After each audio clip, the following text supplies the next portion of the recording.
Welcome to study with ஐஸ். இன்னைக்கு இந்த வீடியோவில் பார்க்க போகிறது சொல்லும் பொருளும் பார்க்கலாம். செற்றம் என்ற சொல்லின் பொருள் என்ன? கருவு. தேரா என்ற சொல்லின் பொருள் ஆராயாத. எள்ளது என்ற சொல்லின் பொருள் இகழ்ச்சி இல்லாத. இமையவர் என்ற சொல்லின் பொருள் தேவர்.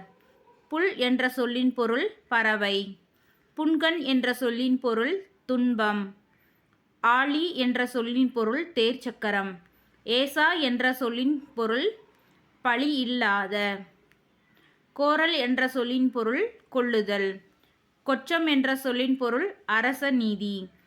நச்சிரம் என்ற சொல்லின் பொருள் அறநெறி. படரா என்ற சொல்லின் பொருள் செல்லாத. தெரிவுறுத்தும் என்ற சொல்லின் பொருள் விளக்கமாக காட்டும்.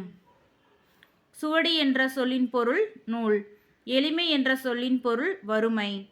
நாணிடவும் என்ற சொல்லின் பொருள் வெட்கப்படவும். தகத்தாய என்ற சொல்லின் பொருள் ஒளி மிகுந்த.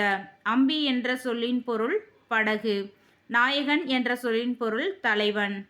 நாமம் என்ற சொல்லின் பொருள் பெயர். இந்த வீடியோ உங்களுக்கு பிடிச்சிருந்துச்சுன்னா லைக் பண்ணுங்கள். ஸ்டடி வித் ஐஸ் சேனலுக்கு சப்ஸ்கிரைப் பண்ணுங்கள். இந்த வீடியோ உங்களோட ஃப்ரெண்ட்ஸ்க்கும் ஷேர் பண்ணுங்கள். தேங்க்யூ.